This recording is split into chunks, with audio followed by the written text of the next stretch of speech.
Hi, this is Bill Monroe of Project Portfolio Excellence Incorporated, and this is part 4 of the How Quality Software Happens video series entitled Work Segmentation.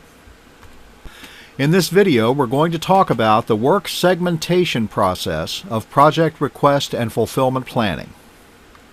As we do with all of our presentations, we'll start with a review of the number one truth of Project Portfolio Excellence, and that is that the causes of project failure are easy to diagnose and simple to understand.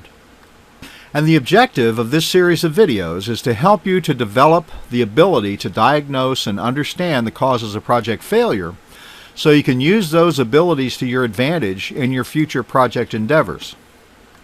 In today's economic climate, a lot of companies are being forced to cut back. They're eliminating some positions, and that's understandable. They talk about needing to accomplish more with less. In Project Portfolio Excellence, we have a truth that addresses just that situation. And that's truth number 8. Truth number 8 says when it comes to capacity, you can't do more with less. You can only do less with less. When you decrease your number of employees, you decrease your capacity as well.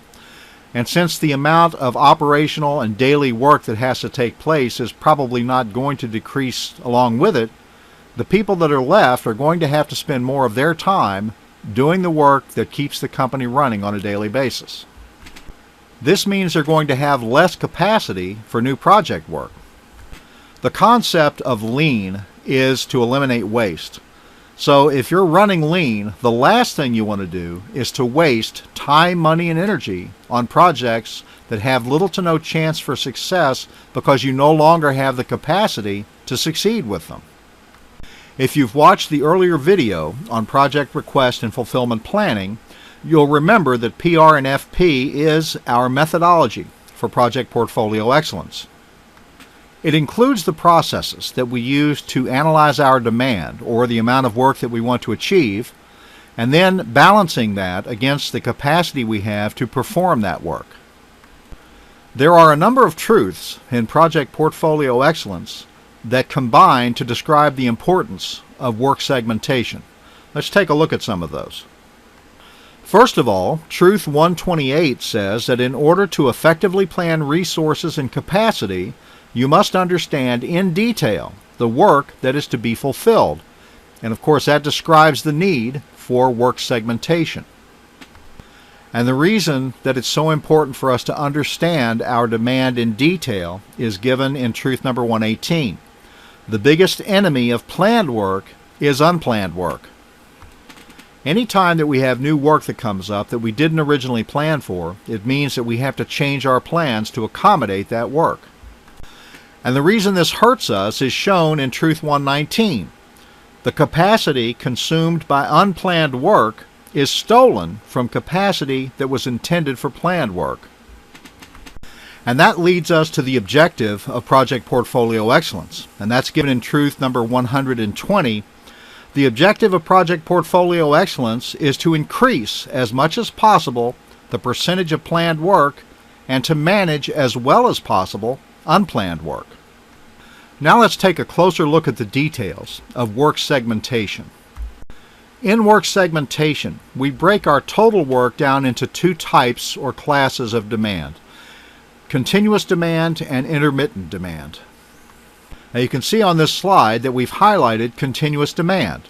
Continuous demand is the work that happens continually or on a daily basis.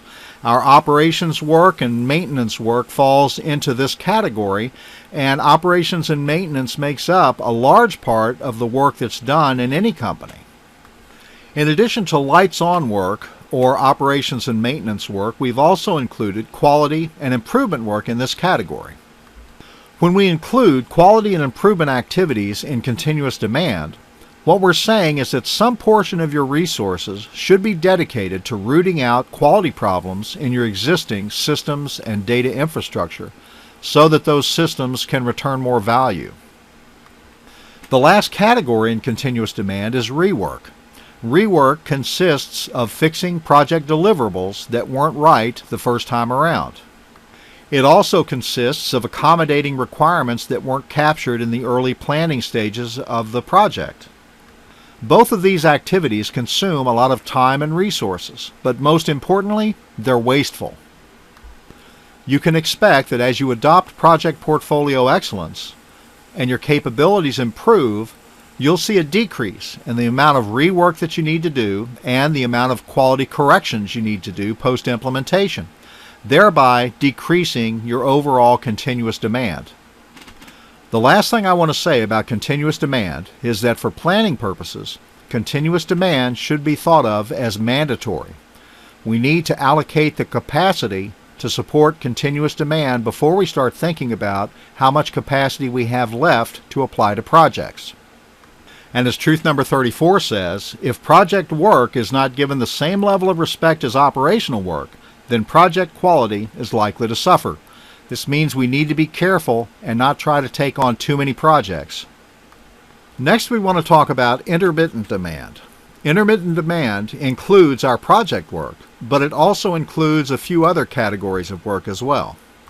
The two categories that represent our project work are strategic and innovation. Mandates, regulatory issues, and the crisis of the day are also examples of intermittent demand, and these three could crop up at any time without much warning or notice. Even though we can't be sure when a mandate, a regulatory issue, or a crisis is going to occur, we need to plan for them so that when they do happen, we can address them without wrecking our project plans. This means that we need to have some portion of our capacity that can be quickly diverted to handle the crisis of the day, a regulatory issue, or a mandate. This is summed up in truth number 103, which says, new urgent requirements demand planning, not pandemonium. Now obviously it's not practical to expect that we're going to be able to predict every unforeseen circumstance. But it's no more practical to expect that we can pull project resources off a project to deal with a crisis and then have them just go back and catch up with what they were doing. Every time we disrupt our project plans, we need to think about whether we need to replan, and that means pushing out a deadline, decreasing the scope, or eliminating functionality. The alternative, which unfortunately is too often taken, is to try and keep the same project plan and just cram all of the work into a shorter time frame. This is a losing strategy. It leads to poor quality, decreased value, increased post-implementation quality and maintenance costs, frustration, and disappointment. All of these considerations combine to make truth number 144 so important. The goal of project portfolio excellence is to maximize planned work and to minimize disruptive, unplanned work. That concludes our discussion on work segmentation. And remember, the purpose of project request and fulfillment planning is to understand in detail our demand or the work that we need to accomplish so that we can balance it against the capacity that we have to accomplish that work. I want to make a couple of other observations. I've mentioned before that project request and fulfillment planning has been modeled after some of the planning processes of manufacturing. In the manufacturing world, capacity and quality are taken very seriously and they're well understood. In manufacturing, if you exceed your capacity, then you begin to build a backlog. In project management, when we exceed our capacity, we just try to get it all done. This leads to poor quality. In the manufacturing world, poor quality is something that you can see or touch or measure. In project management, poor quality many times is something that you don't actually see until the project goes into production and you start to incur higher costs of maintenance. We need to take the quality of what we do more seriously. That's the only way we're going to get better results with our software and projects. I hope you've enjoyed this presentation. If you have any questions or comments about the material I've presented here, you can submit them via email or telephone. You can also call to set up a free consultation where we'll discuss your goals and needs and whether Project Portfolio Excellence can help you to improve the results you're getting with your enterprise software and software-related projects. If you'd just like more general information on Project Portfolio Excellence, you can visit the website at www.projectportfolioexcellence.com. Thank you.